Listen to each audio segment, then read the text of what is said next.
Saudamos os irmãos com a paz do Senhor Jesus. Estamos juntos mais uma vez, quarta lição do trimestre final deste ano de 2022, quando nós estamos estudando esta lição intitulada A Justiça Divina, baseada no livro do profeta Ezequiel. E para você que é a primeira vez, aqui vos fala a professora Manuela Barros e também a professora Vânia da Silva, ambas pertencentes à Igreja Pentecostal Betânia, uma Assembleia de Deus aqui no sul da Flórida, que também estamos juntos com a CPAD, estudando a Palavra de Deus nesta mesma lição, junto com o pastor Ezequias Soares, comentarista dessa lição, quarta lição, intitulada Quando se vai a glória de Deus. Eu diria que a palavra-chave que o pastor Ezequias repetiu é a palavra incondicional. A glória de Deus não é incondicional, ou seja, tem jeito de perder. Amém? Vamos à nossa lição deste dia e nós dividimos, como de costume, esta lição em 3 tópicos. Em primeiro lugar, nós vamos falar a revelação da presença de Deus.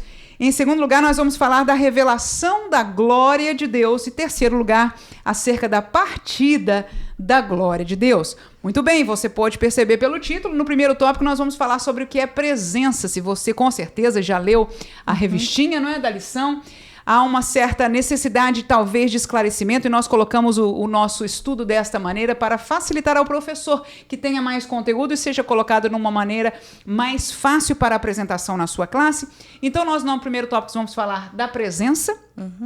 Depois nós vamos falar da glória de Deus e vamos terminar sobre este assunto da retirada da glória de Deus, que é exatamente o que Deus dá em profecia, em visão profética ao profeta Ezequiel. Como vimos nas classes passadas, Ezequiel está lá na Babilônia, junto com os cativos. Se você perdeu a classe anterior e a anterior, você vai ter um bom recurso histórico para este período, mas estamos aqui para continuar, não vamos voltar para trás.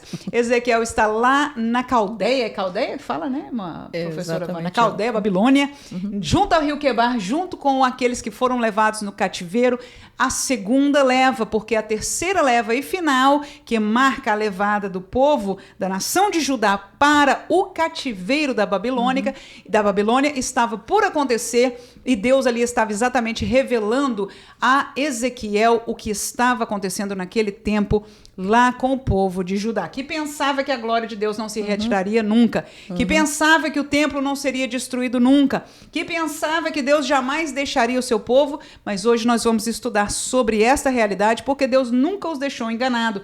Deus sempre mostrou, revelou a sua verdade, e nós vamos caminhar por ela. Se você ficar até o fim, vai ter também bônus nessa classe. No finalzinho da classe, quando nós, aqueles que precisam só do roteiro, vamos falar primeiro para que você o tenha, não é? Se tiver com pressa, mas se você tiver uma chance, tome seu tempinho para, mesmo que tenha que voltar depois, observar e estar conosco para a parte bônus, onde nós vamos falar sobre significados bíblicos de glória.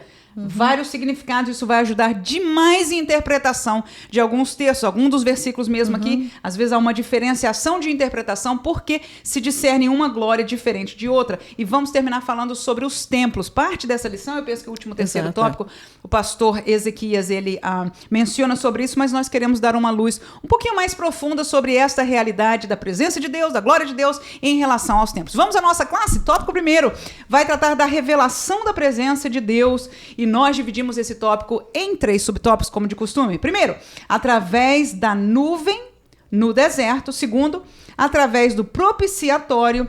E terceiro, através do Espírito Santo. Queridos irmãos, antes de nós começarmos este tópico, eu convido a você a ver comigo em Êxodo capítulo 33 e versículo 13, uma palavra que Moisés falou a Deus da seguinte maneira. Lembra aquele texto que ele fala: Senhor, a tua presença não for comigo, não for conosco, a gente não vai.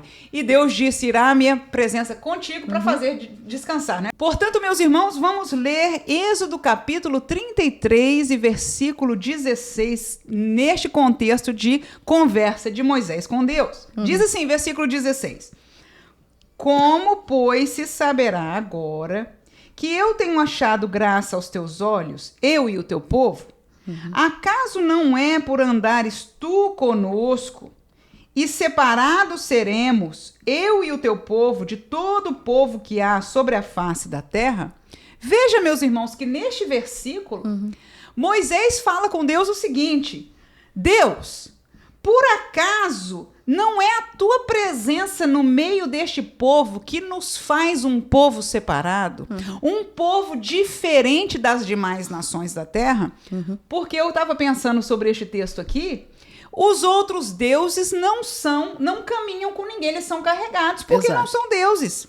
Mas o Deus verdadeiro é aquele que a sua presença, e neste contexto aqui, coisa maravilhosa, Deus estava numa presença em forma de nuvem. Portanto, visivelmente a presença de Deus viva. Diga de passagem, era Deus quem guiava o povo. Quando a nuvem subia, você lembra disso com certeza, e caminhava, o povo sabia que era hora de levantar-se e caminhar.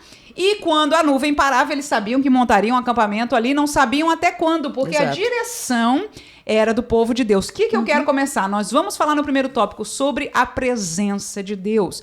E desde o princípio deste assunto de tabernáculo, eu vou te convidar já a ir comigo lá em Êxodo capítulo 25, 8, no primeiro tópico. A presença de Deus veio habitar no meio do povo de Deus. A partir do tabernáculo. Vamos ler os textos bíblicos. Irmã Vânia, por favor. Êxodo 25 e versículo 8. E eu depois estarei lendo o texto de Êxodo 40. Diz assim: e me farão um santuário e habitarei no meio deles. Portanto, o contexto da peregrinação do deserto, do santuário chamado tabernáculo na época, Deus explica aí, é para que eu possa habitar no meio deles. Veja bem, a morada de Deus é no céu, né? No entanto, aprove a Deus em escolher esta nação, fazer a sua presença lá, no meio deles, que todo mundo do povo sabia que Deus estava no meio, amém? E as nações demais sabiam que aquele povo, mesmo peregrinos, que não tivessem ainda naquela época na sua terra, né? Que, diga de passagem, estavam por conquistar deles mesmos, mas peregrinos tinham um Deus vivo cuja presença estava ali. Olha lá, capítulo 40 de Êxodo. E por acaso, se você, primeira vez que está por aqui, nós deixamos este roteiro disponível para você aqui na descrição do vídeo e também no primeiro comentário. Fica à vontade de abrir e baixar. Capítulo 40 do livro de Êxodo, versículo 37 e 38, a Bíblia diz assim: se a nuvem, porém, não se levantava, não caminhavam até o dia em que ela se levantava, porquanto a nuvem do Senhor estava de dia sobre o tabernáculo e o fogo estava de noite sobre ele, perante os olhos de toda a casa de Israel em todas as suas jornadas. Mais uma vez, então, esta é a alusão da presença de Deus no meio do povo através da nuvem. Olha, quando este contexto de deserto se acabou e o povo se estabeleceu como nação,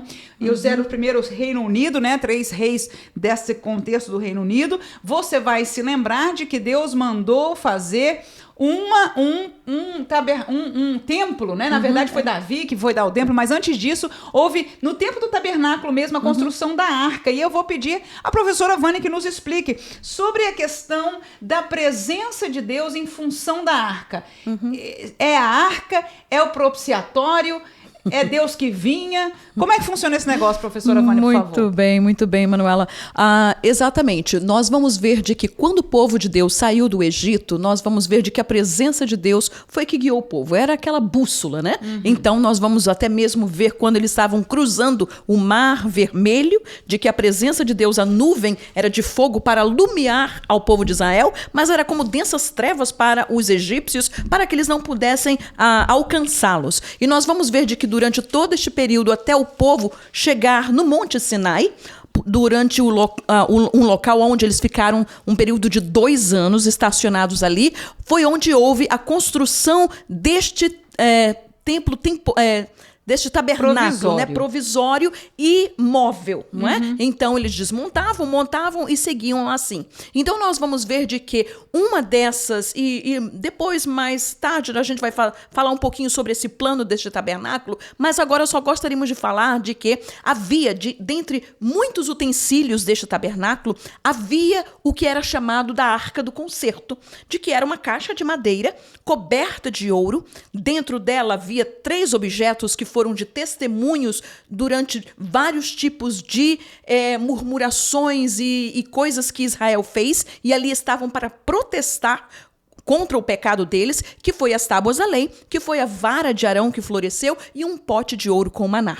Por isso, esta arca do concerto, que era guardada no terceiro local, ou seja, na terceira divisão mais santa do tabernáculo, que era chamada o Santo dos Santos. E ali naquele local, o sumo sacerdote, ou seja, Arão, né, irmão de Moisés, só poderia entrar uma vez ao ano para expiação nacional de todo o povo.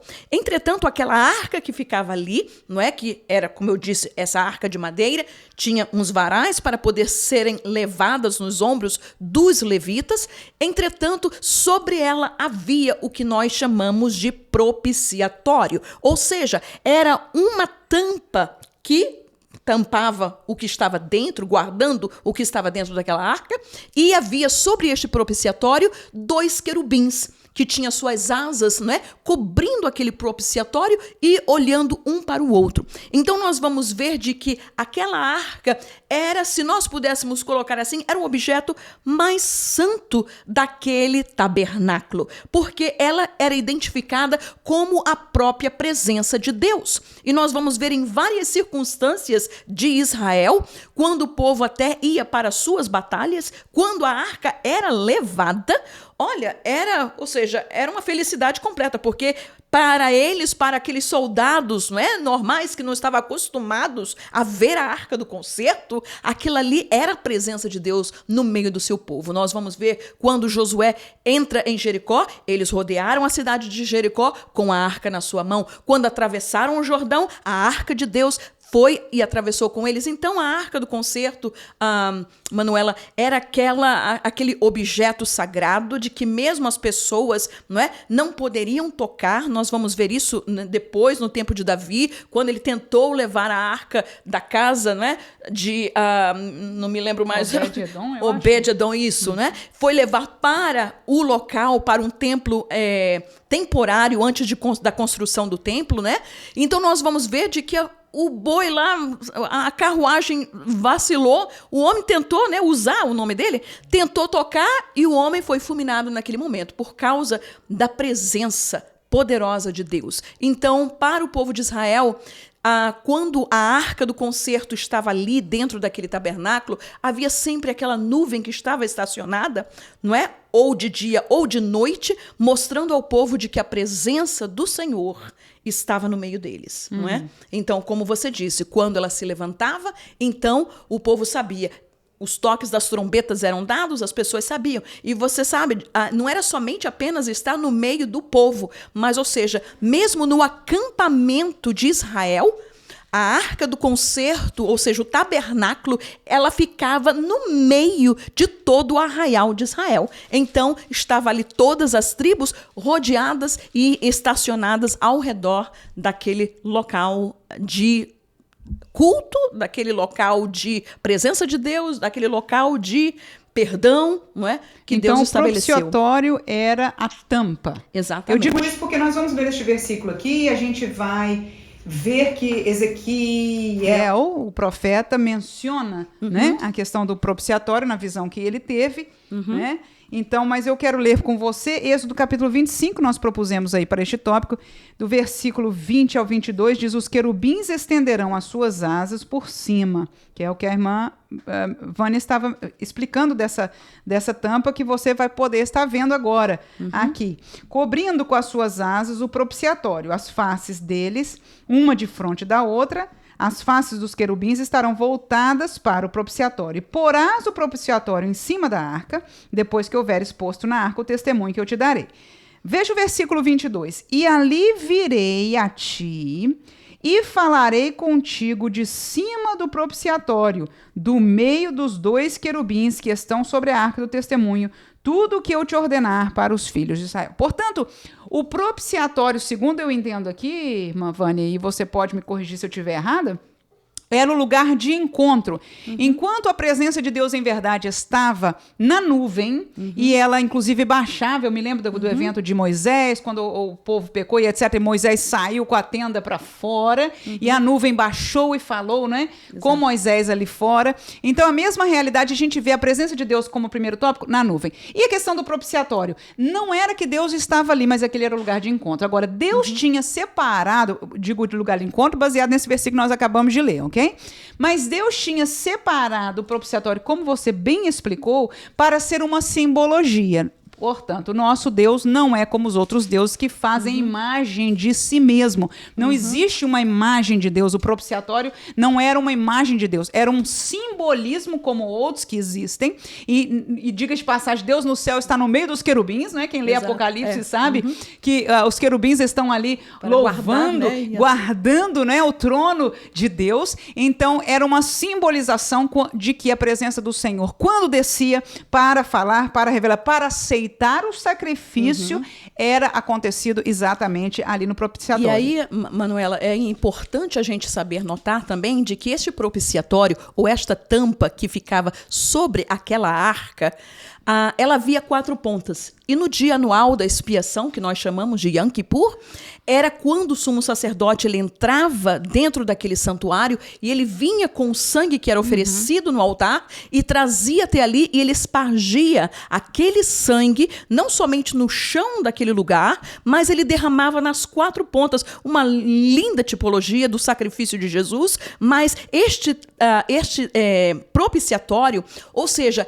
ele vinha quando o sangue era derramado e que Arão saía de dentro daquele Santo dos Santos para um novo ano redimido de perdão, ou seja, é que Deus, através do seu propiciatório, havia aplacado a ira de Deus contra o seu povo, contra o pecado do seu povo. Eu acho que o nome tem a ver com isso, então, né? Exatamente. Então, o nome propiciatório trata-se da questão de propiciar, que é o pagar pelos pecados, não é isso? Exatamente. Então, receber este pagamento, aceitar como pagamento sobre o pecado. E tá, essa questão que você está falando aí, estamos aqui no próximo texto que nós propusemos, 16:2 de Levítico. Quer ler? Disse, pois, o Senhor a Moisés, dize a Arão, teu irmão, que não entre no santuário em todo o tempo, para dentro do véu, diante do propiciatório que está sobre a arca, para que não morra, porque eu apareço na nuvem sobre o propiciatório. Muito bem. Então, você veja que o propiciatório não é a presença de Deus, mas é uma simbologia, e nós estamos neste primeiro tópico falando sobre a presença de Deus no decorrer histórico do povo de Deus. Então, a presença de Deus se fez como habitação, como estar com as pessoas no tempo, começou a partir do tabernáculo, onde ele disse, eu vou habitar com vocês, ok? Primeira vez. Até então havia atuação, havia falar de Deus, sim, desde a criação. Exatamente. Mas Deus não veio habitar aqui, né? Veja que mesmo em Adão, ao fim do dia, ele veio visitar no Éden. No entanto, neste contexto do deserto, ele veio habitar no meio do seu povo, né? Aí depois você vê através do propiciatório a mesma realidade. Quando Deus vinha receber ou falar ou comunicar, até Isaías teve aquela visão onde de comunicar com ele, e eu estou chamando a atenção disso porque o propiciatório passou do tempo do deserto para um tempo do reinado e caminhou, existiu até o tempo do cativeiro que nós estamos falando dele agora. Exato. Que Ezequiel, quando Ezequiel viu a glória de Deus saindo do santuário, o propiciatório e a arca estavam ainda em Jerusalém. No entanto, dias contados, porque Nabucodonosor haveria de tirar tudo isso. Profecia essa já dada por Deus de antes. Ora, a presença de Deus foi aí. Depois a presença saiu. Exato. Não esteve mais no meio do povo. Nós vamos falar mais detalhes sobre isso no bônus lá no final. E quando é que ela esteve de volta, vivendo aqui? Foi o que Jesus disse. O Espírito Santo vai vir habitar entre vós. Mas antes do Espírito Santo vir para nós, ele veio nele. Exatamente. Amém? Porque Jesus, a segunda pessoa da Trindade, né, foi ungido pelo Espírito Santo. Então, na pessoa de Jesus, estava com certeza a presença de Deus, porque ele era Deus. Amém, irmão? Amém. Então, mas no sentido dispensacional, esta presença de Deus veio com a presença do Espírito Santo de Deus. Vamos a João 14, tenho 2 versículos aí, João 14, 17, também 1 Coríntios 3 e 16. Você leu de João e eu leio de Coríntios, então. Vamos lá. 14, 17 diz: o Espírito da verdade, que o mundo não pode receber, porque não o vê, nem o conhece, mas vós o conheceis, porque habita convosco e estará em vós. Muito bem. Então, a realidade que nós conhecemos, o Espírito Santo habita em nós verdadeiramente. Então, irmãos, estamos numa dispensação onde Deus habita no meio do seu povo. Amém? E não só quando nós nos reunimos na igreja. Não só através de algum objeto, como nós falamos, que simbolizava alguma coisa. Amém? Mas viva em nossas vidas, e nós que somos crentes, nascidos de novo, sabemos Glória dessa a Deus. realidade. 1 Coríntios 3 e 16, a Bíblia diz: e não sabeis vós que sois o templo de Deus? Olha aí. E que o Espírito de Deus habita em vós. Então, a presença de Deus foi esta realidade que marcou a história do povo de Deus, e nessa dispensação que estamos vivendo, a presença está aqui. Até quando que ela vai estar? Ora, quando o Espírito for levado. Exatamente. Né? Quando a gente ouvir a trombeta, a igreja vai, o Espírito que habita em nós vai, portanto, o Espírito não vai ficar aqui. Então a presença de Deus se foi. Volta depois, volta, a gente fala depois. Segundo tópico, vamos para ele. A revelação da glória de Deus. Falamos de presença, agora vamos tocar no assunto mais perto do que a lição fala. Glória de Deus. Dividimos este tópico, como de costume, em 3 subtópicos. São eles: glória no Antigo Testamento, no templo. Segundo, glória no Novo Testamento, no crente. E terceiro, glória eterna nos céus. Vamos abrir a palavra de Deus. Segundo Crônicas 5, 7, 13 e 14 diz assim: assim trouxeram os sacerdotes a arca do concerto do Senhor ao seu lugar, ao oráculo da casa, a santidade das santidades, até debaixo das asas dos querubins. Versículo 13. Diz assim: e quando eles uniformemente tocavam as trombetas e cantavam para fazerem ouvir uma só voz, bendizendo e louvando ao Senhor, e quando levantavam eles a voz com trombetas e símbolos e outros instrumentos músicos para bendizerem ao Senhor, porque era bom, porque a sua benignidade durava para sempre, então a casa se encheu de uma nuvem, a saber, a casa do Senhor, e não podiam os sacerdotes ter-se em pé para ministrar por causa da nuvem, porque a glória do Senhor encheu a casa de Deus. Segundo Crônicas, capítulo 5, versículos 7, 13 e 14. Está falando da inauguração do quê, professora Vânia? Do templo de Salomão. Portanto, nós tivemos um templo provisório, que foi o templo tabernáculo, que era móvel, que era portátil, não é? E depois, Davi não pôde construir um templo a Deus, porque Deus não permitiu, mas o seu filho deixou Salomão. E nesta cerimônia, né? De como é que chama? De inauguração. A inauguração de templo, né? Então, foi quando a presença de Deus, a glória de Deus, e a palavra aí está a glória de Deus. Aí eu me perguntei, que tipo de glória é essa? Primeira coisa que a gente encontra aí você leu aí, como é que os sacerdotes não conseguiam? Leia de novo esse pedacinho aí, por favor. E não podiam os sacerdotes ter-se em pé para ministrar por causa da nuvem, porque a glória do Senhor encheu a casa de Deus. E nós vamos ver, é interessante, de que não somente no tabernáculo, Manuela, mas como também na inauguração deste templo de Salomão, não somente a presença de Deus, a nuvem encheu o lugar, mas também Deus foi o que enviou o fogo. Vai chegar lá ainda. Queimar, né? Exato. Estes altares para poder iniciar. Então, você pode imaginar, não é, a presença, não é? Exatamente. A glória de Deus manifestada naquele lugar. Foi extraordinário, extraordinário. No tabernáculo foi Êxodo capítulo 40 e versículo 33 em diante, diz: e levantou também o pátio ao redor do tabernáculo e o altar e pendurou a coberta da porta do pátio. Assim Moisés acabou a obra. Então eu botei esse versículo aí porque ele acabou a obra do tabernáculo. Agora veja o versículo 34 e 35. Então a nuvem cobriu a tenda da congregação. Lembra-se que a nuvem simboliza a presença de Deus.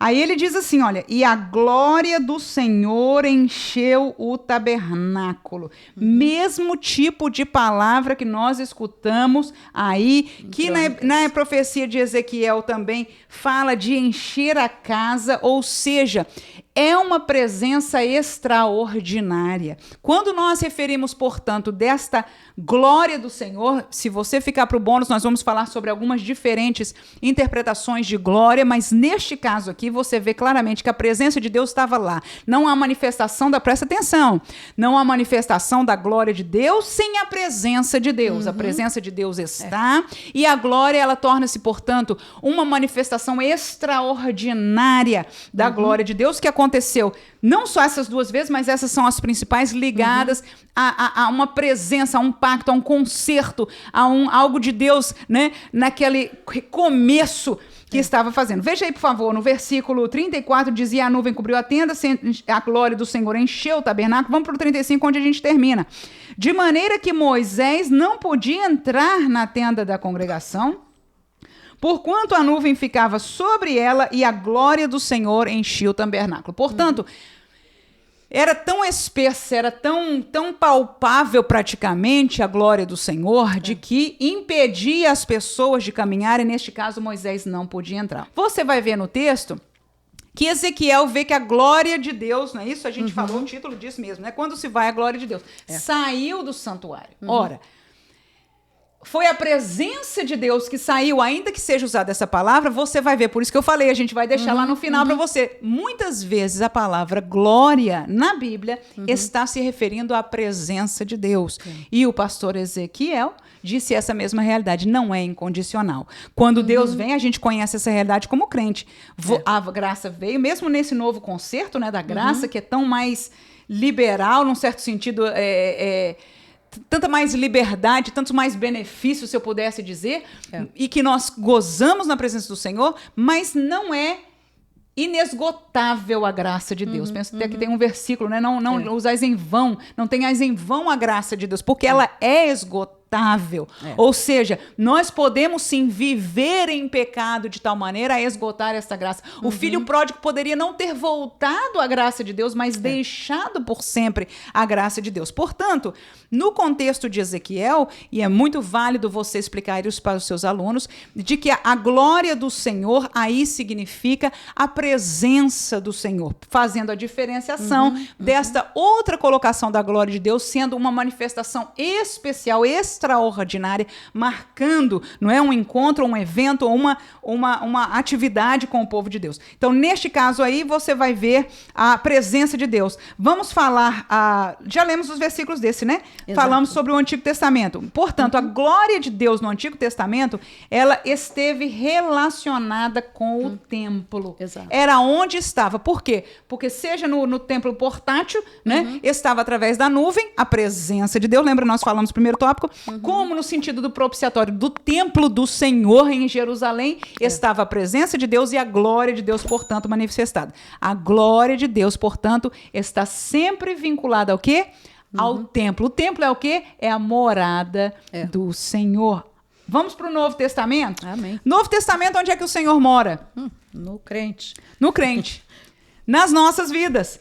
A glória de Deus, portanto, ela está nas nossas vidas. Olha este texto precioso. Você tem ali, 2 Coríntios, capítulo 3, e versículo 18. O que diz, por favor? Diz assim: mas todos nós, com cara descoberta, refletindo como um espelho a glória do Senhor, somos transformados de glória em glória, na mesma imagem, como pelo Espírito do Senhor. Muito bem. Então, nós vamos entrar nos miúdos deste texto, um texto um pouquinho detalhado, mas evidencia de que a glória de Deus, inclusive usando esta palavra, é uma realidade, inclusive do nosso caminhar de santidade, é um caminhar de glória em glória, de crescimento, de aproximação de Deus, de aperfeiçoamento. Vai junto com o texto de Efésios, a gente podia caminhar por aí neste paralelo, não queremos entrar em detalhe, mas é importante você mostrar para o seu aluno essa realidade, de que a glória do Senhor, não estou falando só de presença, estou falando de uma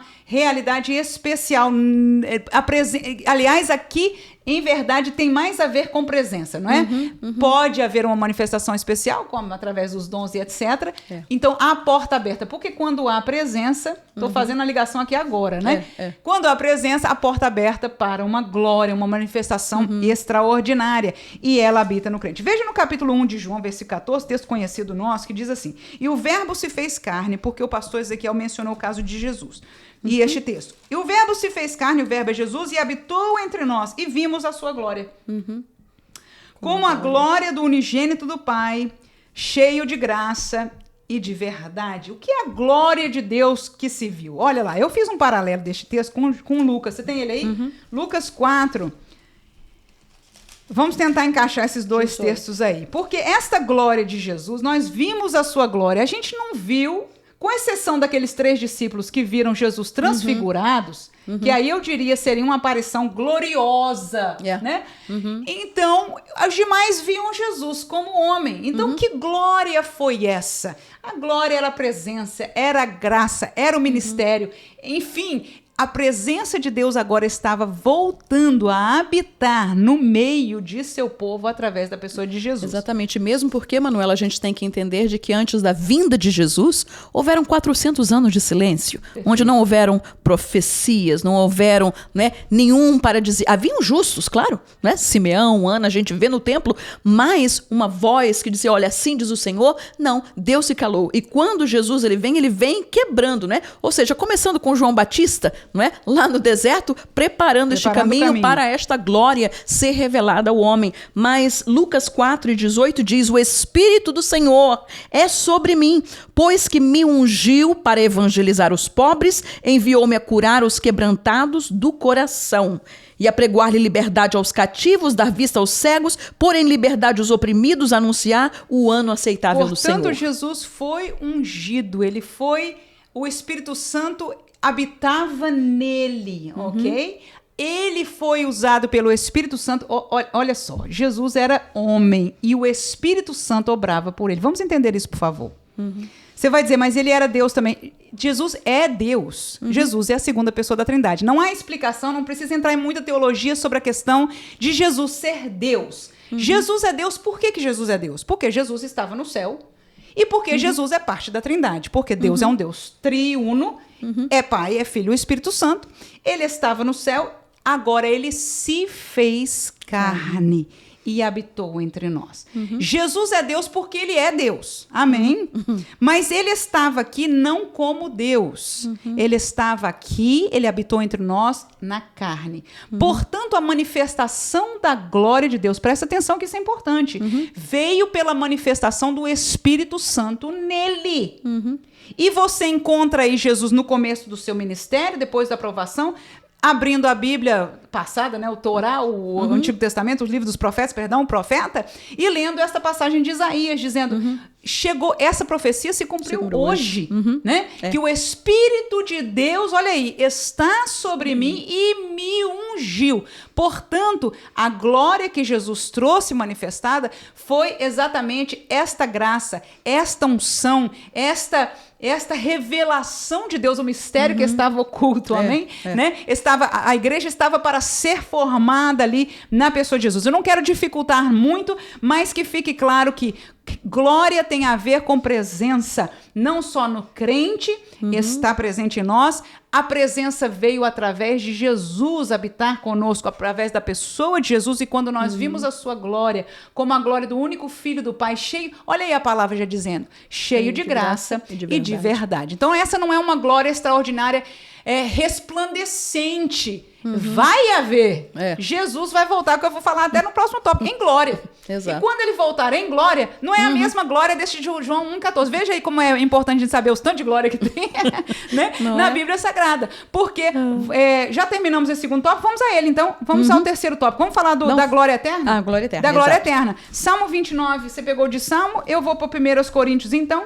E depois tem que fechar em Apocalipse, então vamos ver. Apocalipse, que é esse texto mesmo que nós estamos falando, capítulo 21, e a partir do versículo 1 a 3, e depois vamos saltar alguns. Salmo 24 e 9, irmã Vânia, por favor. Levantai, ó portas, as vossas cabeças, levantai-vos, ó entradas eternas, e entrará o Rei da Glória. Muito bem. Então, este sentido de Rei da Glória é Jesus voltando para os céus quando ele for, quando ele saiu daqui, né? As portas eternas se abrem e entrará o Rei da Glória. Então, esta glória é glória de virtude, de grandeza, de rei, majestade, de exuberância, de tudo, de grandeza que é destinada a Jesus na glória. Mas ele veio, irmã Vânia, na primeira vez, para você entender, por favor.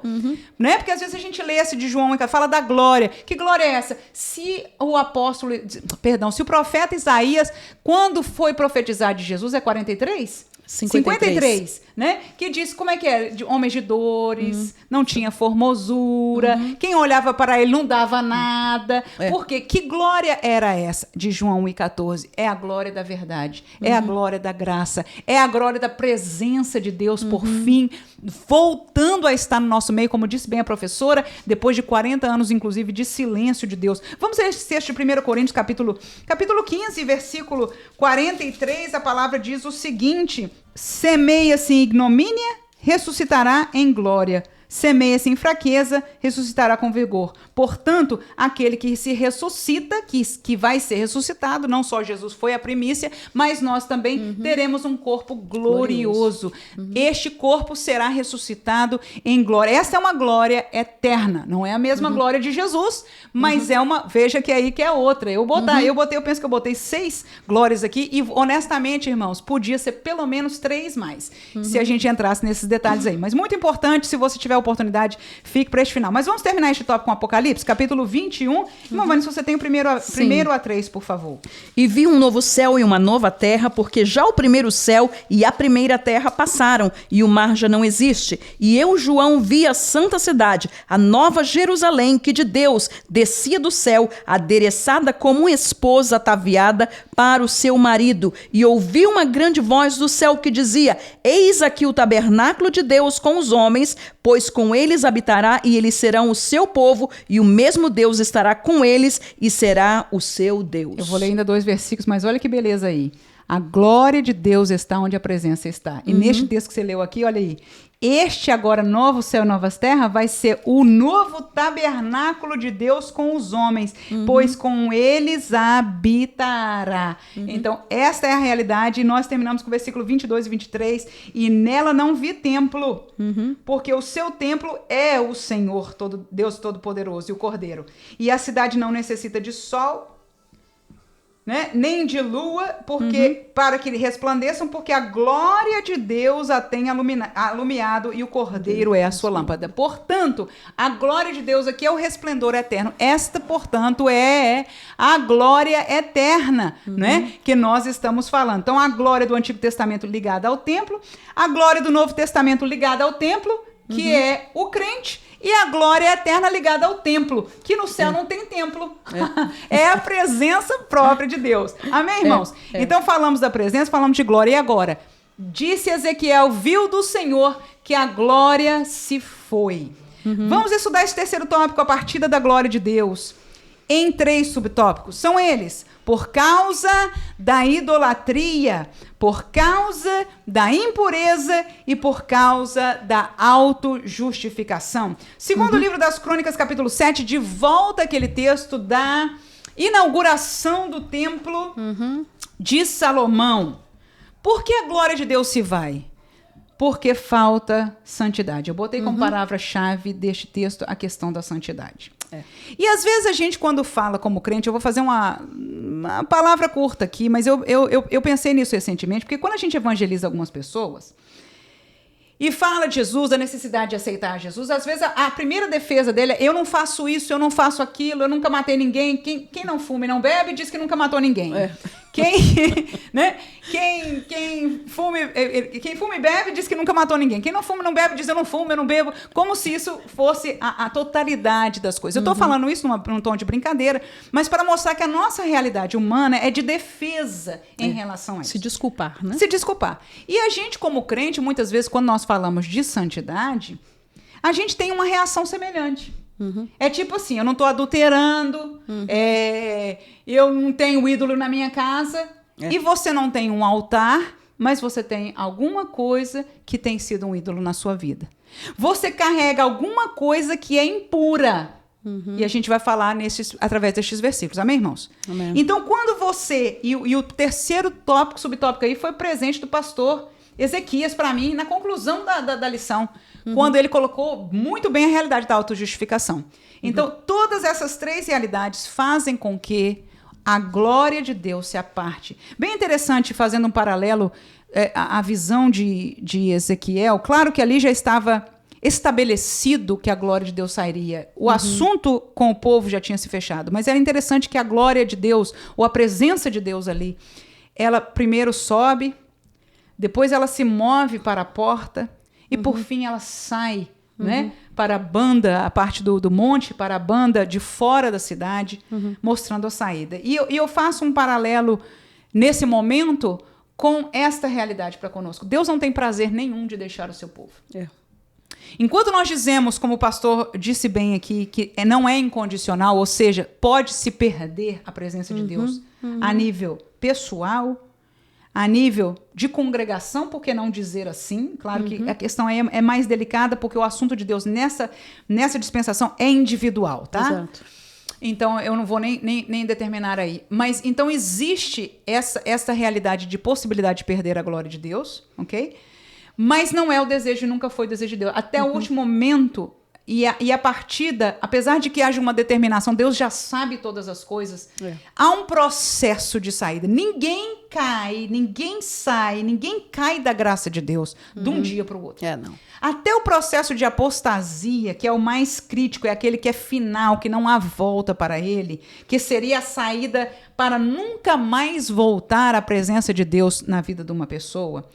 Geralmente ele acontece com uma fase introdutória, aonde há um engano, onde há uma implementação, um plantar de algo, de uma semente espiritual na vida dessa pessoa. Portanto, às vezes a gente brinca com o pecado, brinca com coisas que não são de Deus, desfaz das coisas que nós vamos falar desse tópico aqui, da santidade, faz por menos, acha que não tem problema. E é um certo nível que até... Como o povo viveu muitas vezes idolatrando, fazendo determinadas coisas, e parecia até que Deus não estava se importando. Nós falamos na classe passada ou retrasada acerca da balança de Deus, a justiça de Deus, ela funciona como uma balança, ela vai pesando até chegar ao seu limite. E essa mesma realidade nós vemos de Deus nas nossas vidas. No entanto, quando a picada não é só uma coisa humana, de desleixo, de falta de santidade, mas há uma semeadura espiritual do maligno, a pessoa logo sente que começa a brotar a realidade espiritual contrária à palavra de Deus. Nessa hora, em algumas classes nós já falamos sobre isso.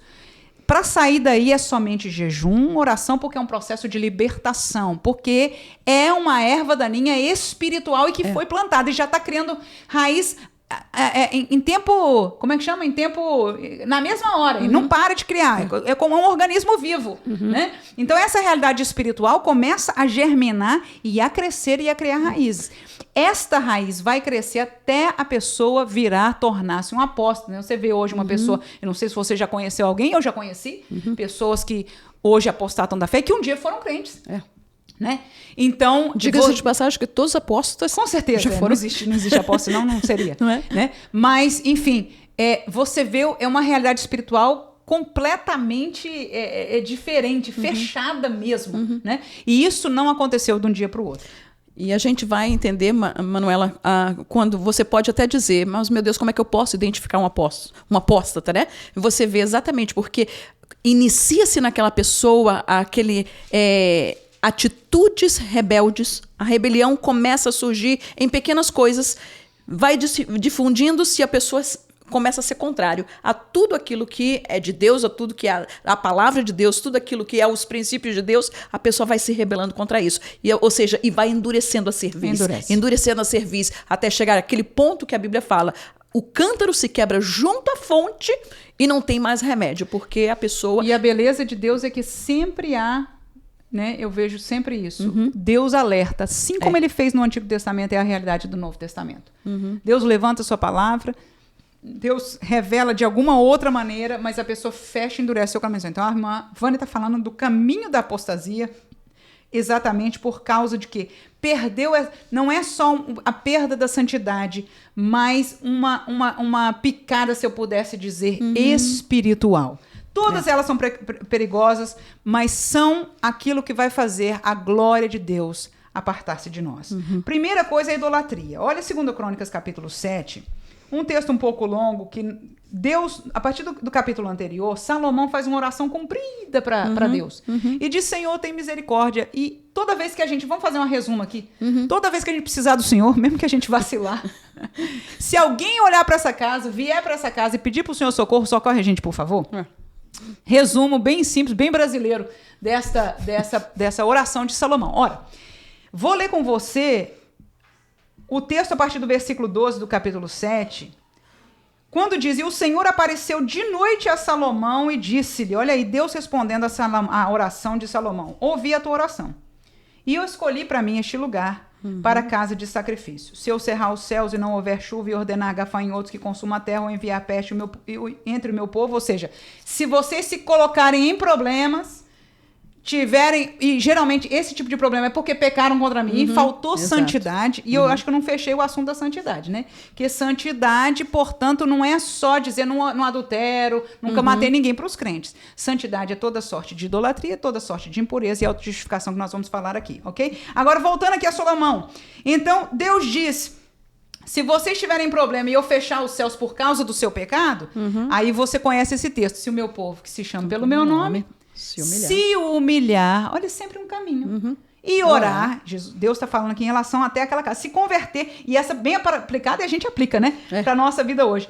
Eu ouvirei dos céus, perdoarei seus pecados, sararei a sua terra. Agora estarão abertos meus olhos, atentos meus ouvidos à oração deste lugar. Porque escolhi e santifiquei essa casa para o meu nome esteja nela perpetualmente. Olha aí, voltamos a falar de casa de Deus, presença de Deus. E nela estarão fixos os meus olhos, coração todo dia. Quanto a ti, veja aí, por favor. Olha aí, Deus falando com Salomão, que fez a oração linda, homem de Deus aí. Ele diz, quanto a ti, olha aí, a questão incondicional da presença de Deus e, portanto, da glória de Deus. Ele diz, quanto a ti, se andares diante de mim, como andou Davi teu pai, e fizeres tudo o que te ordenei, e guardares os meus estatutos, meus juízos, também confirmarei o trono do teu reino, conforme o concerto que fiz com Davi teu pai, dizendo, não faltará varão que domine. Porém, se vós vos desviardes e deixardes os meus estatutos e os meus mandamentos, escuta aí, irmãos, põe aí o cinto, porque você vai ver o que Deus vai dizer aqui e por que Ezequiel está profetizando isso que a gente está estudando hoje.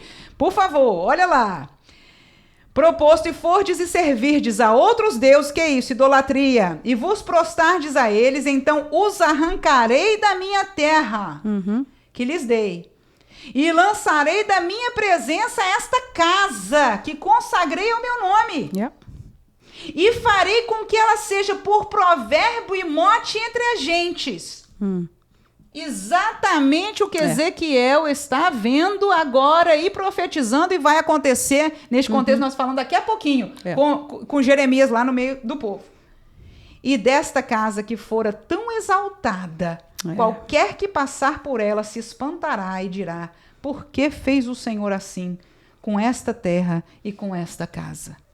E dirão, porquanto deixaram o Senhor, Deus de seus pais, que os tirou da terra do Egito, e se deram a outros deuses, e se prostraram a eles, e serviram, por isso ele trouxe sobre eles o seu mal. Irmãos, a gente bate no peito e diz, eu sou casa de Deus, eu sou transformado, e Deus diz, eu tenho um conserto com você. Se você permanecer em santidade, santidade fala-se de separação, ele diz, eu mantenho. No entanto, olha aqui o que falou. Se não permanecer, se fores atrás de outros deuses, se não mantiverem santo, servir a outras realidades, viver a sua vida como você bem entender, né? Ou às vezes a gente não diz até bem entender, eu vou falar isso no próprio da autojustificação, a gente está tentando acertar, mas não está indo pela palavra de Deus, irmão. Deus é Deus e ele estabeleceu o que é verdade, não somos nós que determinamos o que é. né? Porque o nosso entendimento é curto, diga de passagem, né? Nem por maldade, num certo sentido, de Deus. Mas a idolatria fez com que ele disse o quê? Vão olhar para essa casa e vão dizer o que aconteceu. Exatamente isso aconteceu. Aconteceu. Fala aí, Ivane, e depois nós... a história do assunto. Exatamente. Nós vamos entender, Manuela, quando você estava lendo esse versículo, eu disse, meu Deus, se Deus, ou seja... promete fazer uma coisa dessa na casa, no templo, aonde ele consagrou, aonde ele escolheu, aonde ele projetou, aonde ele prometeu, não é? E disse para os seus filhos e para os profetas e para reis e tantas outras coisas, o que imaginam, o que é que isso, a mesma coisa acontece a nível deste templo, que somos nós com o Espírito Santo de Deus. E Manuela, você estava falando e eu disse, meu Deus, quantas pessoas, eu e você, conhecemos que antigamente era este templo de glória, de poder, usado por Deus, e que infelizmente deixou de que a falta de santidade e as coisas pequenas, como dizia, né, as raposinhas se apossarem, destruírem, corroerem, não é, por dentro da pessoa, a pessoa se rebela contra a igreja, se rebela contra o pastor, se rebela contra os irmãos, se rebela contra o Espírito Santo. E, meus queridos e amados irmãos, não existe, né? Deus não tem, né, afilhado, né, de que, ó, não vou passar a mão por cima. Não existe. Deus, ele julga, e graças a Deus, porque Deus, ele corrige. E quando Deus, ele corrige, irmãos, é exatamente para que nós não possamos chegar nesse ponto. Não é? E eu gostei muito de uma palavra sua, Vânia, que você falou umas classes passadas, eu penso até que foi fora do ar aqui de gravação, você falou o seguinte, o povo de Israel não pensava nunca que Deus faria, eles estavam seguros. Deixa eu te colocar aqui no contexto. Enquanto Ezequiel estava lá profetizando, eles não sabiam o que estava sendo profetizado aqui. Aqui estava, que quando eu falo aqui é Judá, tá? Estamos em Jerusalém, estamos no país de Judá, Jeremias está sendo usado por Deus aqui, tá bom? Então Jeremias está dizendo, vai vir a destruição. Deus está dizendo que vai vir. Os profetas que estavam lá junto ao rei dizendo, não, a gente não vai acontecer, Deus não vai deixar. Vamos procurar a ajuda do Egito. Jeremias dizia por Deus, não procurem, se rendam, vai acontecer, né? Então, o povo estava seguro de que Deus não permitiria que o templo fosse destruído, que a sua nação fosse acabada, né? Até a herança de Davi, todas as promessas, o que eles não estavam entendendo, que Deus estava no controle de todas as coisas. E como nós falamos na classe passada, este cativeiro foi para salvar espiritualmente o remanescente de Israel. Porque se tivesse deixado, se perderia todo o povo espiritualmente. E nós vemos hoje no contexto evangélico. Haverá fé na terra quando Jesus voltar? Quando as nossas igrejas estão se diluindo o evangelho, mudando o evangelho, autojustificação, acertando o evangelho com a realidade de hoje, da sociedade, aceitando mais experiências espirituais do que verdadeira glória de Deus, porque unção e glória verdadeira de Deus é produto em falta. É pouca gente que conhece. Não é grito, não é música que faz a gente se sentir fora do ar, subindo até sendo transladado. Nada disso necessariamente tem a ver com Deus. E diga-se de passagem, a maioria não tem. Porque o que é genuíno nasce da palavra. É a palavra cantada, é a palavra orada, é a palavra vivida, é a palavra ouvida. Aí você sente o que eu falo para minha filhinha de 5 anos. Minha filha, é o borbulhar de Jesus. O negócio fica fervendo aqui dentro e sai, né? Então, esta é a realidade. Pode partir a glória de Deus do templo? O povo ficou chocado porque chegou o dia.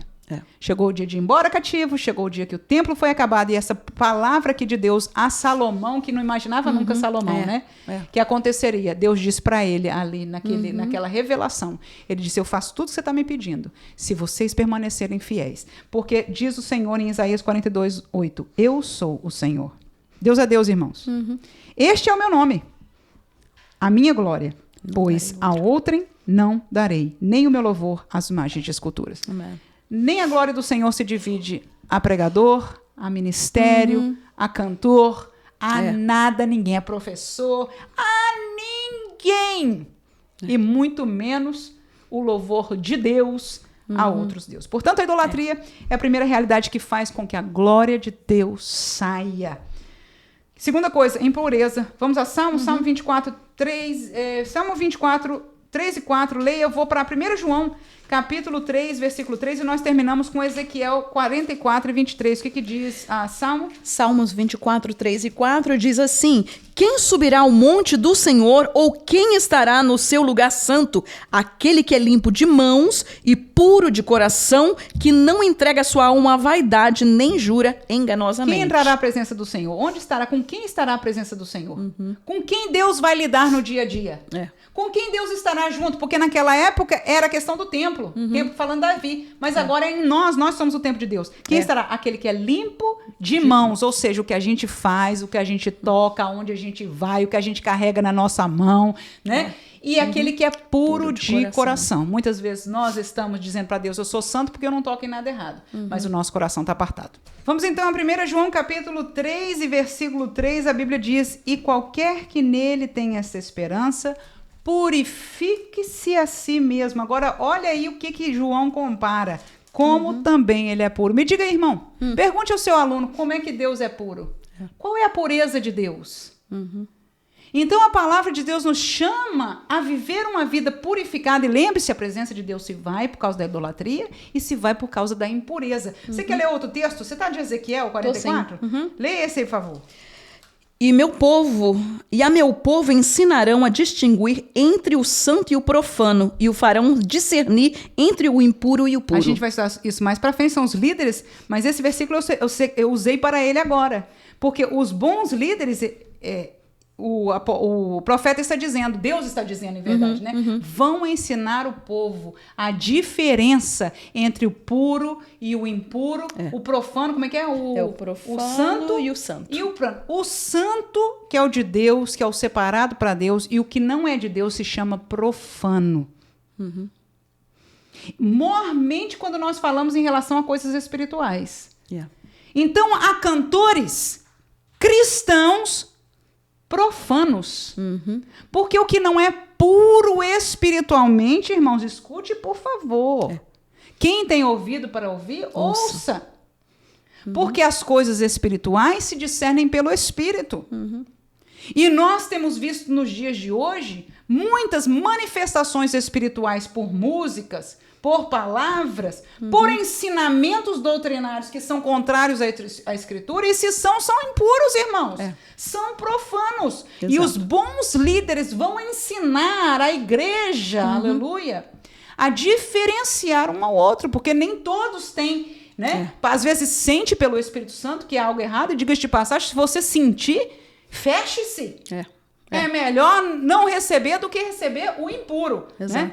No entanto, que nós possamos ser guardados pelo poder do sangue de Jesus. Claro, o desejo de Deus, assegure ao seu aluno, assegure a sua alma, é que você seja salvo, que você permaneça. Deus não quer sair nunca, irmão. Olha, a verdade que a gente sabe, né, Vânia? Só sai quem quer mesmo, quem fecha o coração. E aí vem exatamente o terceiro tópico, que foi o presente do pastor Ezequiel para mim, quando eu li a conclusão. Eu não esperava mais nada da lição, num certo sentido, né? Porque já tinha ensinado sobre tudo. Aquela conclusão geralmente é um parágrafo bem pequenininho, mas ali ele colocou a autojustificação, e ele usou este texto de Romanos 10. Eu vou deixar você abrir Juízes 21, 25, porque esse texto você pregou uns 20 anos atrás, quando eu te conheci lá para lá de 20 anos, e eu vou deixar você ler esse conosco aqui. Romanos capítulo 10 e versículo 3 foi o que o pastor Ezequiel deixou para nós, falando exatamente disso. A glória de Deus se vai quando nós fazendo a justiça aos nossos próprios olhos. 10 e 3 de Romanos, a palavra de Deus diz assim: porquanto não conhecendo a justiça de Deus e procurando estabelecer a sua própria justiça, olha aí, não se sujeitaram à justiça de Deus. Leia o seu, que eu vou casar os dois juntos para a gente terminar isso. Naqueles dias não havia rei em Israel, porém cada um fazia o que parecia reto aos seus olhos. Cada um fazia. Não é que a pessoa fazia o mal. Não é que o povo estava buscando pecar, num certo sentido. Lendo somente, ficando sem o contexto aí, neste versículo, o que o versículo diz, as pessoas faziam o que era reto aos seus olhos, como eu entendo. Tentando fazer o melhor. E esse é o evangelho dos dias de hoje, 2022. Para lá, aliás, dos 2000 para cá, ou talvez até antes. Né? É o que eu vejo, é como eu entendo a palavra. Diga as mensagens dessas pessoas que dizem como eu entendo a palavra, não leem a Bíblia. Não estudaram a Bíblia. Não amam a Bíblia. Não meditam na Bíblia. Não vão para o culto de ensino de doutrina da Bíblia. E aqueles que infelizmente às vezes vêm, mas como diz a Bíblia, não está ali mostrando o que é santo e o que é profano. Perfeito.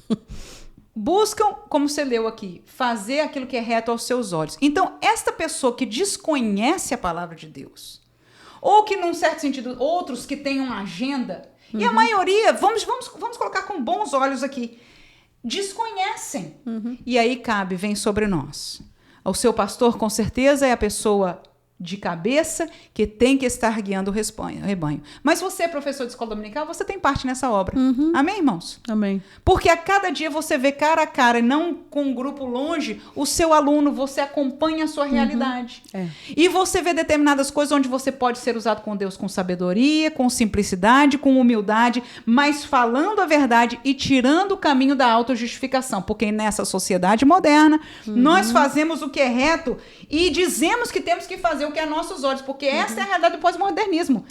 Não existe verdade absoluta. O pós-modernismo diz que o que é verdade para você é diferente do que é verdade para mim. Contanto que eu veja assim, tá tudo certo, mas isso não é a palavra de Deus. E diga de passagem, Vânia, volta a repetir, a realidade que tudo que Deus mandou, todo mandamento de Deus é para o nosso bem, irmãos. A moral de Deus não veio para fazer mal para o homem. Exato. Olha lá os mandamentos. Vamos tirar que a gente já falou na classe passada sobre não terás outros deuses, né? O resto, não matarás. Matar faz bem? Não adulterarás. Adulterar faz bem? Não cobiçarás. Cobiçar faz bem? Não nem para o outro, nem muito menos para você. Não roubar. E a gente podia ir para todos eles. Né? Então, e mesmo no contexto do Novo Testamento, falar de glutonaria faz bem? As obras da carne. Lascívia. Todos. Podíamos citar ou seja, toda a realidade, a demanda moral de Deus para nós é para o nosso benefício. Mas essa carne nossa aqui é pecadora. No entanto, a justiça de Deus é baseada na moral de Deus estabelecida e deixada, e em você, no seu aluno, você diga aí, Deus ainda coroou com a presença do Espírito em você. Então, quando você faz o errado, quando você toca no impuro, você sente no seu coração. Porque o Espírito Santo de Deus testifica agora, do mesmo jeito que aconteceu com eles, acontece com a gente, que se você permanece e diz, não é bem assim, resiste, e etc., resiste, o seu coração vai ficando endurecido e você se torna cada vez menos sensível, caminhando para a saída da glória de Deus. Não é à toa, como você disse bem, Vânia, de muitas pessoas que antes exalavam, transbordavam a presença de Deus em sua vida e hoje estão mortos, frios, acabados. Talvez não no mundo, né? Mas isso é o pior, mortos dentro da igreja. Dentro da igreja. E morrendo, chegando ao ponto de sair verdadeiramente a presença de Deus nas suas vidas. Pode até não ter saído até agora, que Deus guarde a cada um em nome de Jesus. Possamos ser usados por Deus nessa classe para ensinar essa verdade, que a glória pode sair tomando cuidado com esses 3 caminhos: idolatria, a impureza e a autojustificação. Terminamos essa classe de hoje, mas para você que quer ficar com bônus, não se vá, porque nós vamos falar de 6 significados da glória de Deus. São eles. Primeiro significado, isso aqui é um apanhado rápido, porque não podemos tomar mais tempo aqui, não é estudo profundo, mas há vezes que a glória do Senhor, e se você baixar o roteiro, você pode ter lá, não precisa tomar nota, é a manifestação extraordinária da presença de Deus, foi o que nós colocamos. Conceito da glória de Deus, nesse sentido da aparição lá nas 2 inaugurações, é uma glória extraordinária. Segundo tipo de glória, honra, louvores, adoração. É dar glória a um governador, é glória, né? Quando você honra alguém, né, ao rei da glória, de honra, a quem merece adoração, merece louvor, essa é outra palavra que glória significa. Existe a glória de riqueza, o templo, quando fala do templo, era o tempo de glória, a gente vai falar, eu vou até lá em Ageu, capítulo 2, a gente vai falar dele daqui a pouquinho. Quando fala desta glória da segunda casa, você vai ver neste texto, está vinculado a ouro, a prata, a grandeza. Então, glória pode significar também exuberância, grandeza, beleza, extensão, riqueza. Glória pode funcionar na Bíblia Sagrada ou significar a presença de Deus como presença e como morada. Amém? Deus se fez presente, nós estudamos bem já nessa classe. Às vezes só presente, falando, obrando, e alguns tempos, como que vivemos hoje, habitando no meio do seu povo. Isso também se chama glória. Em Jesus, a presença da glória, nós falamos disso quando lemos lá no tópico 2, né? Glória ali em Jesus, no texto de João 1,14, significa a presença de Deus, a graça de Deus, a unção de Deus, a santidade de Deus. E escatologicamente, glória, quando diz que Jesus vai vir em glória, portanto, a segunda fase da segunda vinda, a primeira vinda de Jesus foi em carne, segunda vinda é aquela que eu e você esperamos, amém, irmãos? Amém. Estamos esperando a trombeta tocar e nós sermos arrebatados. A segunda fase, a primeira, ninguém verá, porque nós vamos desaparecer desta terra. Glória no a Deus. entanto, na segunda fase desta vinda, diz a Bíblia Sagrada de que ele virá em glória. Ora, esta glória é poder, magnitude, né? Então, quando ele vai vir aparecer com todos os seus anjos, o cavalo e a espada, enfim, toda aquela beleza, se você encontra alguma beleza em Apocalipse, que é tanta coisa difícil, né, irmão? Mas tem, viu? É. E entre a beleza que está lá, está exatamente a vinda em glória de Jesus Cristo, exuberância, grandeza, corpo glorificado, cercado de resplendor. Então, essas são 6, eu poderia pelo menos mais 3 falar, mas essa de maneira geral você pode compartilhar com os alunos acerca de diferentes significados para a palavra glória, e isso vai te ajudar a entender alguns textos. Vamos aos templos. Quais foram os templos que existiram? Já falamos de algum. O primeiro templo que existiu foi aquele que era portátil, móvel. Qual era ele? O tabernáculo. O tabernáculo. Mas era templo porque templo funciona para quê, professora Vânia? Para poder cultuar, para poder vir trazer suas ofertas. Adoração, cultuar, oração. Perdão, Principalmente, que era o lugar de sacrifício. O templo da época era sacrifício. Né? Coisa bonita que o pastor Ezequiel falou sobre o assunto de Jesus, falando de que o sacrifício, ele já estava... Pararia, porque ele disse ao homem, perdoados são os pecados. Né? Quando Jesus diz, bonito isso aí, viu? Quando ele diz para o homem, quando Jesus está aqui na terra, perdoados são os teus pecados, significa o quê? Que aquele homem não precisava mais, pelos pecados deles, e levar o cordeiro dele pro altar a ser sacrificado. Estava perdoado já. E aí vinha a grande pergunta que o pessoal começou a falar, quem é esse? Quem é esse que tem poder na terra para perdoar os seus pecados? Aí Jesus disse, numa das certas vezes, ele diz, para que você saiba que o Filho do Homem tem poder na terra para perdoar os pecados, paralítico, levanta e anda. Quem pode dar glória a Deus? Aleluia. Amém. Então, primeiro templo, tabernáculo. Segundo templo, qual foi? O Templo de Salomão. O Templo de Salomão, né? Davi queria fazer, não pôde, Salomão fez. É este que a gente leu em 2 Crônicas, é isso mesmo? Exato. 2 Crônicas. Que a glória de Deus também esteve presente na inauguração. Exatamente. Muito bem. Depois desse templo, este foi o templo que nós lemos, que foi destruído no período de Ezequiel, o profeta que a gente está estudando. Ezequiel está lá, Jeremias está cá, invadiram a cidade depois do cerco, nós já falamos sobre isso, e destruíram o templo. Foi assim? Destruíram completamente. Levaram arca, levaram os vozes de ouro. Exato, foi completamente destruído, né? Este templo, ele é conhecido para aqueles que leem, não é? Alguns livros, então você vai entender, geralmente quando a gente fala do templo de Salomão, ele é chamado o primeiro templo, não é? Então, este templo que foi destruído pelos babilônicos, então foi completamente destruído, todos os vasos da casa do Senhor e a arca do concerto, não é? É uma dessas coisas, é um desses objetos que desaparece, não é? Nós até vemos tantas pessoas pesquisando, tentando buscar, encontrar a arca do concerto, mas eu creio que Deus escondeu bem escondidinha, né?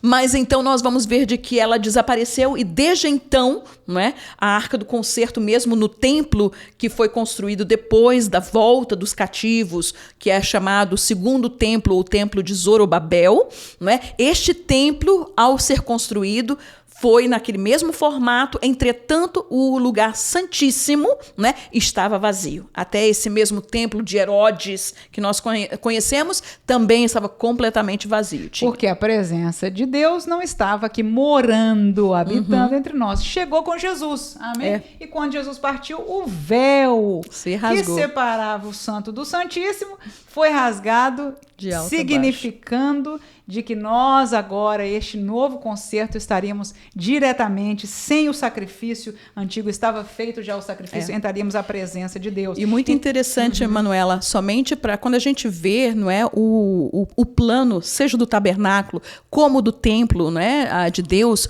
nós vamos ver sempre pelo menos essas 3 grandes divisões, não é? O pátio, que era algo exterior, aonde as pessoas, não é, todas as pessoas tinham acesso. Nós vamos ver um lugar que é chamado lugar santo, não é? Então, aonde os sacerdotes, os levitas, eles poderiam entrar, e o lugar santíssimo. Então, quando a gente olha, né, para quem entra de fora e até lá dentro, é esse mesmo, nós vamos ver de que Adão, ele saiu do Éden, ele pecou contra Deus, se rebelou e foi embora. E Deus agora, através de Jesus, através desse sacrifício, ele faz esse caminho de volta. Vem do fora do mundo, ele entra na comunhão para com a igreja, né, com Cristo, até chegar no último dia, quando nós estaremos juntamente com o nosso Deus na presença, não é? No lugar santíssimo, Perfeito. No santo dos santos de Deus. Não é? Então, você já falou do próximo templo. Então, nós estamos no tabernáculo, templo de Salomão. Foi destruído o templo de Salomão?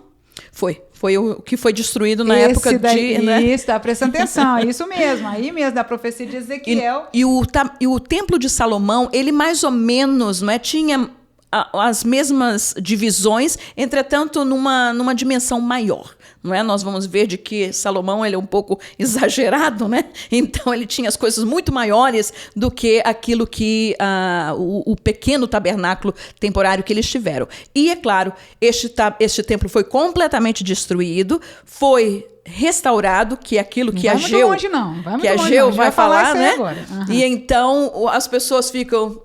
E agora, este templo está tão pequenininho, né? Vamos falar disso agora. Né? Então, falar disso agora. Templo de Zorobabel. Por que templo de Zorobabel? Porque, vindo do cativeiro, Zorobabel recebeu permissão do rei, não é isso? Que agora não era mais a Babilônia. Era os Medos-Persas. Era os Medo-Persa, o rei Dário. Deu carta para voltar para reconstruir os muros e reconstruir o templo. E Zorobabel ficou nesta missão de levantar o povo. E então o templo ficou chamado, foi isso mesmo? Reconhecido como templo de Zorobabel. A Vânia já mencionou Ageu. Vamos lá, meus irmãos. Ageu, capítulo 2. Deixa eu mencionar os últimos 2 templos aí. Depois do templo de Zorobabel, houve o templo de Herodes, que é o mesmo templo de Zorobabel ampliado, é isso, Vânia? Exatamente. Mesmo templo de Zorobabel, porque a gente vai falar isso quando falar de Ageu 2. E depois do templo de Herodes, o templo de Herodes foi destruído, professora Vânia? Completamente, no ano 70, que é outro ano muito importante para vocês que estudam a Bíblia, né? 722, 586 e 70, no ano 70 depois de Cristo, não é? Este templo foi completamente destruído pelos romanos, não é? Aonde Israel foi disperso.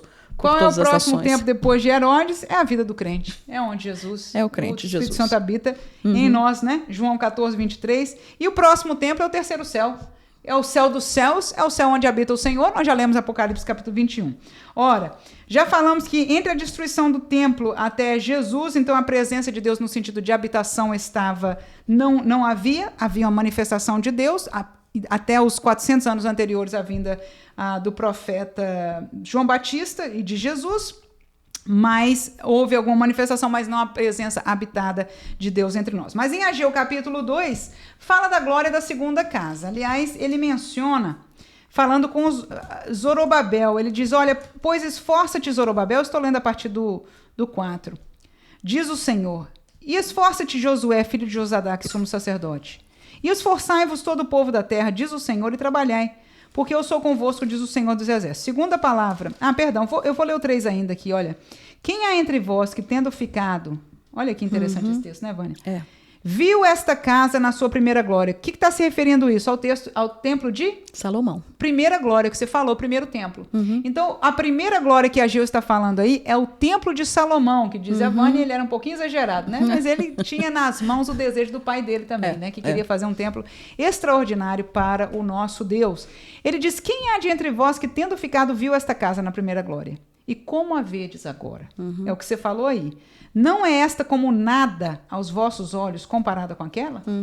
Né? Então, esse templo de Zorobabel era muito menor em dimensão Você que é bem estudada, ida lá a Jerusalém, conhece essas coisas todas por aí, eu não tenho noção disso aqui, eu só acredito no que está escrito na Bíblia. Então eu imagino, lendo este texto aqui, que era bastante menor. Mas ele diz, se esforcem, segundo a palavra que consertei, né, convosco, versículo 5, quando saíste do Egito, e o meu espírito habitava no meio de vós, não tem mais. Aí versículo 6 em diante, porque assim diz o Senhor dos Exércitos, ainda uma vez daqui a pouco, farei tremer os céus e a terra e o mar e a terra seca, e farei tremer todas as nações, e olha lá, e virá o desejado com D maiúsculo de todas as nações, Jesus virá, e encherei esta casa de glória, este templo que Jerubabel reconstruiu, diz o Senhor dos Exércitos. Aí olha o contexto aí, ele diz, minha é a prata e meu é o ouro, disse o Senhor. Ou seja, deixa eu fechar aí, versículo 9 que fecha aí o assunto. E a glória desta última casa será maior do que a da primeira, diz o Senhor dos Exércitos, neste lugar darei paz, diz o Senhor dos Exércitos. Portanto, Deus aí profetiza de que a glória da segunda casa, ou seja, o segundo templo, que foi esse cuja fundação foi de Zorobabel, seria maior do que a do primeiro de Salomão. E isso aconteceu ou não aconteceu historicamente, Vânia? Sim, o Herodes. Ele era uma pessoa que tinha, ou seja, era um visionário em construções, muitas fortificações e palácios, né? E o templo foi exatamente isso. Foi uma expansão no monte, que é chamado Monte do Templo hoje, né? O Monte Moriá.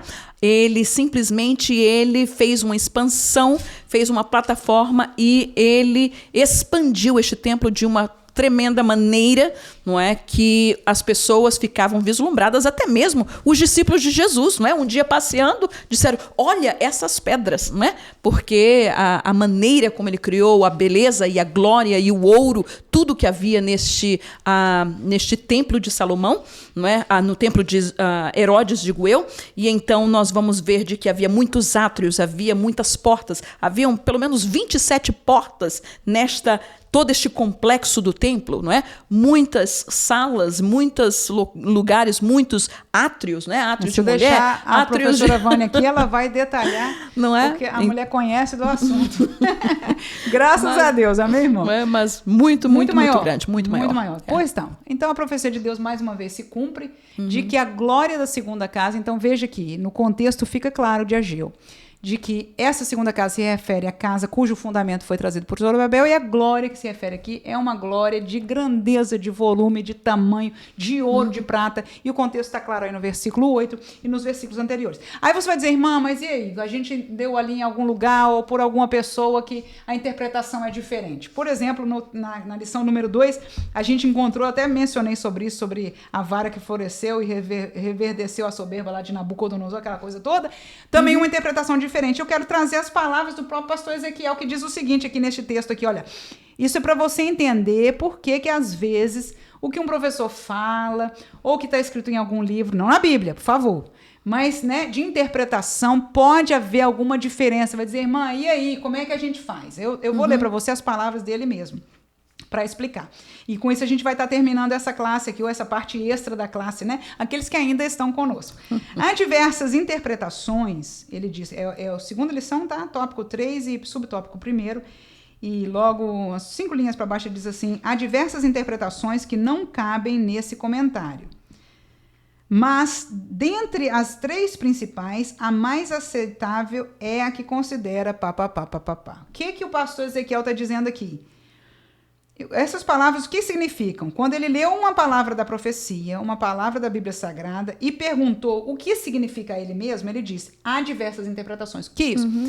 Há questões na Bíblia Sagrada cujas interpretações são óbvias, ou quase óbvias. Alguém pode manipular, mas de maneira geral se mantém bem claro.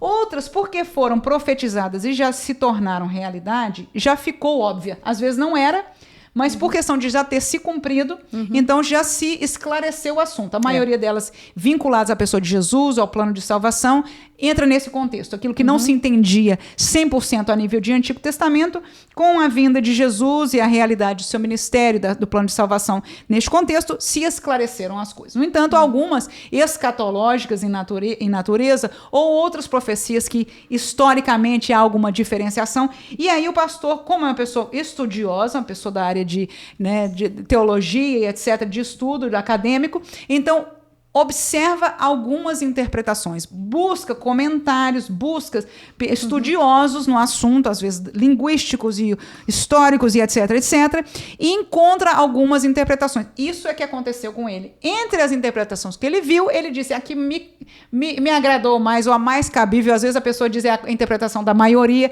muda de pessoa para pessoa.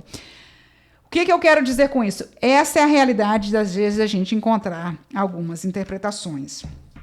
No entanto, não se preocupe que a doutrina, de maneira geral, as doutrinas bíblicas são entendidas pela própria Bíblia Sagrada. Amém? É isso que faz pessoas simples, pobres e quase iletradas ou pouco letradas terem um entendimento. Então, geralmente, quando isso acontece, são coisas que não são extremamente relevantes, como aquilo que nós estamos falando da questão da glória de segunda casa, etc. Esses detalhes é pouca coisa. O importante é saber que a presença de Deus está conosco e estará no terceiro céu. Que Deus ricamente abençoe você. Amém? Que a presença de Deus esteja sempre sobre a sua vida, sua família, sobre a sua igreja que você pertence, que o seu pastor seja destes santos homens de Deus que ensinam o povo a separar para que a presença de Deus não saia, em nome de Jesus. Que nós não possamos ser pessoas, e se estamos sendo levados pela sociedade à autojustificação, a tomar as coisas pelo nosso entendimento, possamos ser cada dia mais voltados à Bíblia Sagrada. E entender que o que Deus tem para nós é o melhor. E este caminho, ainda que apertado, nos levará aos céus. Deus abençoe você, sua família. Deixamos um abraço, a nossa saudação da professora Vânia da Silva. E até a semana que vem, se Deus quiser, em nome de Jesus. Amém. Amém.